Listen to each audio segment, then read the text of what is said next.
Hey guys, I just wanted to record this quick video here, just a quick update on this trash can Mac Pro from 2013. I've just finished upgrading the CPU and the RAM to 128 gigs of RAM and a 12 core, 24 thread CPU. So I have a new Xeon CPU. The old RAM is right here, so that's 64 gigs of RAM right there. And this is the old Xeon CPU, 6 cores, 12 threads. So those are the old ones I took out of this thing. Now this thing is up and running. Had an interesting adventure taking this thing apart and upgrading it with thermal paste and stuff like that. I recorded the whole thing. I have my tripods over here.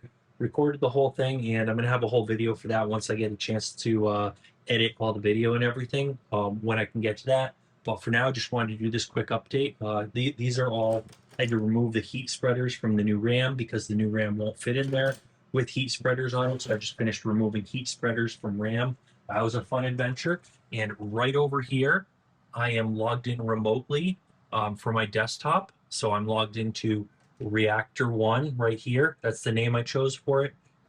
And so right here, yeah, you can see I'm logged into it. This is Reactor 1. That is the trash can Mac Pro that we were just looking at. And you can see here we have 24 threads, and we have 128 gigs of RAM, showing as 125 gigabits instead of gigabytes. Gigabytes is going to be 128. So that there's our RAM. We got the full RAM all recognized. All of those DIMMs are recognized and working. System's booting up. Kind of relieved I didn't break anything or mess anything up. But anyway, because it was a little, some of the stuff was a little bit awkward putting thermal paste on it and stuff. On something that's cylindrical. But anyways, yeah, I have that whole thing recorded, so stay tuned for that video. Make sure you're subscribed if you're not subscribed, by the way. But yeah, this is it. This is yeah, this is me logged into the trash can Mac Pro with my upgraded RAM and CPU. I'm pretty thrilled about that. I've just edited my use flags. I'm gonna basically have it run.